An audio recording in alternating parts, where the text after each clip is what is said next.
తాజాగా baby cinema నేను చేయాల్సిందంటూ ఆ డైరెక్టర్ నన్ను మోసం చేశాడంటూ వాటికి సంబంధించిన ప్రూఫ్స్ కూడా ఉన్నాయంటూ ఒక వీడియోని విడుదల చేసింది గాయత్రి గుప్తా. అయితే చిన్న చిన్న క్యారెక్టర్స్ చేస్తూ గుర్తింపు తెచ్చుకున్న నటి గాయత్రి గుప్తా తరచూ వార్తల్లో ఉండటం చూస్తూనే ఉన్నాం. గతంలో కూడా ఆమె కాస్టింగ్ కౌచ్ అంటూ బోల్డ్గా మాట్లాడింది. అయితే రీసెంట్గా ఓ ఇంటర్వ్యూలో గాయత్రి గుప్తా మాట్లాడిన మాటలు మరోసారి నెట్టింట వైరల్గా మారాయి.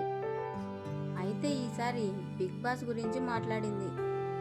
తెలుగు బిగ్ బాస్లో కూడా గాయత్రికి అవకాశం వచ్చిందట. కానీ విభేదాల కారణంగా ఆ అవకాశం చేజారిందని గాయత్రి గుప్తా తెలిపింది. బిగ్ బాస్ గురించి గాయత్రి గుప్తా మాట్లాడిన మాటలు హాట్ టాపిక్గా మారాయి, మరోసారి వైరల్గా నిలిచాయి.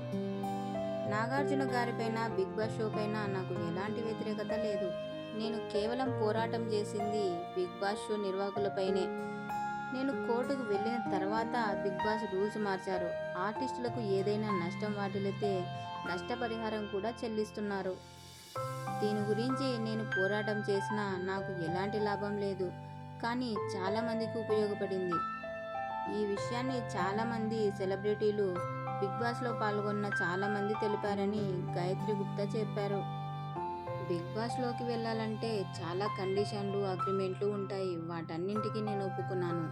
బిగ్ బాస్లోకి వెళ్ళాలంటే వేరే ఏ సినిమాలు ఒప్పుకోకూడదు. బిగ్ బాస్ని ఒప్పుకున్న తర్వాత నేను 15 సినిమాలను వదులుకున్నాను. కానీ నన్ను సడన్గా బిగ్ బాస్ నుంచి తీసేశారు. అలా చేయడం వల్ల ఏ ఆర్టిస్ట్కైనా చాలా నష్టం. అందుకే నాకు నష్టపరిహారం కావాలని కోర్టుకు వెళ్ళాను. ఆ కేసుని మరో కోణంలోకి తీసుకువెళ్ళి నీరుగార్చేశారు. బిగ్ బాస్ ఆడిషన్స్ అని చెప్పి అమ్మాయిలను హోటల్స్కి తీసుకెళ్తారు. అందుకే Bigg Boss auditions Bigg Boss ఆఫీస్లోనే నిర్వహించాలని కూడా పోరాటం చేశాను అని గాయత్రి గుప్తా తెలిపారు.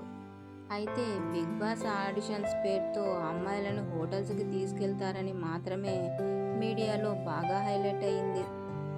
బిగ్ బాస్ షోపై నాకు ఎలాంటి వ్యతిరేకత లేదని గాయత్రి గుప్తా తెలిపారు.